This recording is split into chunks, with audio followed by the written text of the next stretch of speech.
Greetings students, this is Dr.A.Anitha Margret, Assistant Professor from the Department of Biotechnology. Today we are going to see a very interesting topic on the course Developmental Biology, and the course code is U24BT5C. So today's topic deals on origin of life and development. The contents of the course consist of the following aspects. Number one, I'm going to teach you about the developmental biology versus embryology. So what are the differences between developmental biology and embryology? And the second important thing that we are going to discuss in today's class is about the principles of development, followed by conceptual theories associated to development, and the final most important concept of today's class is phases of development and existence of life. So first, let's all get into one important concept. What is the basic difference between developmental biology and embryology? Are they same? No, not at all. You know what is an embryo? So the embryo is nothing but the stage between fertilization and birth.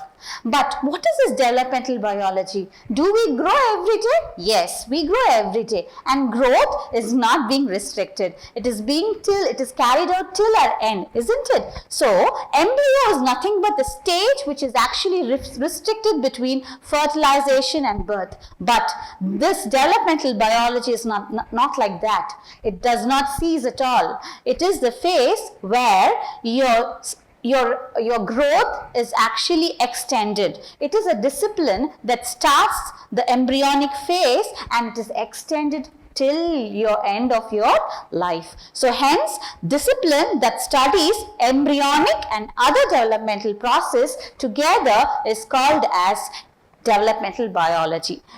So, to be very, very technical, yes? So I hope this pictorial representation will be more clear for you to understand the difference between developmental biology and embryology. As we already have discussed, isn't it, in the class? So let's see this picture. Can you see this picture on developmental biology on the board? Yes. So I have given one beautiful definition. See the board? All multicellular organisms that arise by a slow process of progressive change is called as development. Development does not take place in one night, isn't it? It is a very slow process. So it is a process by which a multicellular organism arises initially from a single cell. Developmental is a process by which a multicellular organism arises initially from a single cell fertilized egg. You know what is it? Yes, it's nothing but your zygote. A zygote is nothing but a cell which actually divides mitotically to produce enormous number of cells. Whereas come to the embryology diagram, it is nothing but the study of animal development that has traditionally been called as embryology. Why? As I told earlier, it does not restrict itself to one particular phase. Actually, it actually transfers itself from a beautiful voyage right from fertilization till birth. Whereas development biology is nothing but something which travels throughout your life. Okay, so you know one interesting fact. I've just taken one interesting fact to you today. Each day we replace more than a gram of skin cells. The older cells are being slaughtered as we move, and a bone marrow, you know, your bone marrow, which is a very vital part of your growth, it sustains the development of millions of new red blood cells every minute of your life.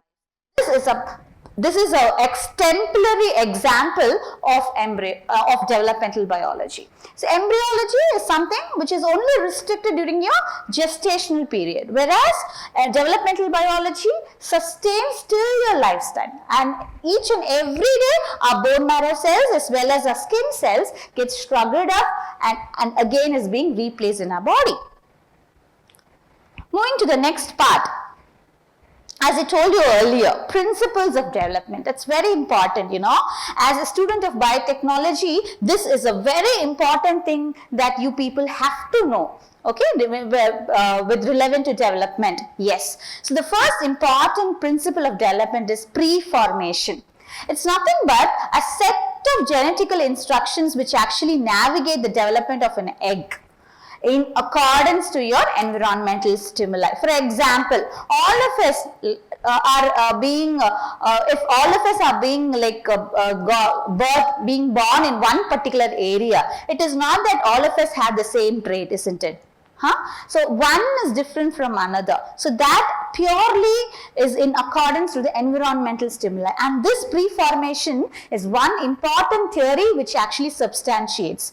Next important parameter is the homologous and analogous. This is nothing but the morphological complexity and embryonic development which are actually interrelated. Yes, so some are homologous, some are analogous. So you have different examples of homologous as well as analogous, and this actually depends on the structural variation between one individual to another individual. All of us are not same, isn't it? So we even the human being, though we are 99.9% same, but we do different. So hence we have a homology along with analogy, and that is actually being inherited right from our birth. The next important one is community of descendants. This is nothing but like there is a set of structures which actually does not, like sometimes there is some discrepancies in certain organism. The adult, the young ones do not resemble the adults. For example, let's take a frog. The tadpoles the tadpoles resemble the frog, adult one? No. The tadpoles, they resemble the fish, isn't it? So that is one important criteria.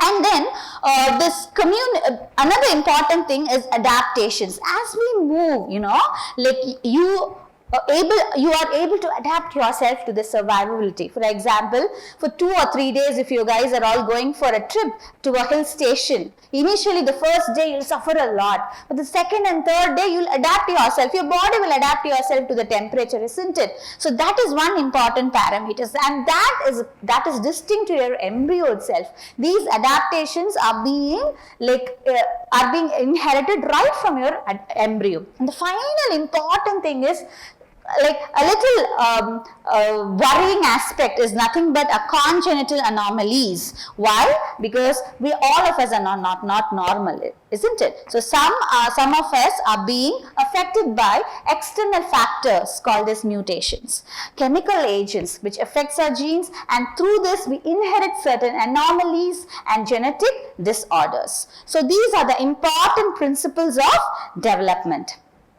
Yes, so I've just got one interesting part which is actually associated to the theories in the previous slides. So you know who are they? They are the stalwarts in the field of embryology, starting from Etienne Series, Johann Meckel, Carl von Baer, Louis Agassiz, Charles Darwin, of course your Ernest Haeckel. So all of them are great stalwarts who have contributed much into the theories of developmental biology. For instance, those which is actually given in this particular box, one important theory is nothing but, see, I've just pointed out them. The theory of preformation and the theory of epigenesis. So these two theories are very important theories which actually tells you the crux of embryology, and these people, they are behind this inheritance as well as they coined this important theory. Yes, so look at this picture. So this is a very interesting picture which codes life, especially the phases of development and existence of life. You can see how many chromosomes do we have totally? We have 23 pairs, isn't it? That makes to 46 in numbers. Can you see that? See, our existence actually is amalgamated with both egg as well as sperm, which is fertilized, and we give birth, and you have this fetus which is there. This fetus grows into adult, okay? So this adult, again, can you see the adult give rise to what? Your sperm cells as well as your eggs, and this cycle goes on and on. Can you see this? So this is one important pictorial representation of fertilization, different stages of embryo. And what is this? Yes, this is only embryology, the phase which actually starts with fertilization and ends with the birth of the baby. So this is a beautiful picturization of your embryology. And here you can see the important term which is actually connected with the embryology, meiosis, the two end. So one end from a male and another end from a female together give rise to what? Zygote. Zygote gives rise to a newborn baby after the process of embryology. So hence embryogenesis is equal to fertilization plus cleavage plus gastrulation that leads to organogenesis. So organogenesis is nothing but the fully developed organism which constitutes of all organs. So coming to the next important part.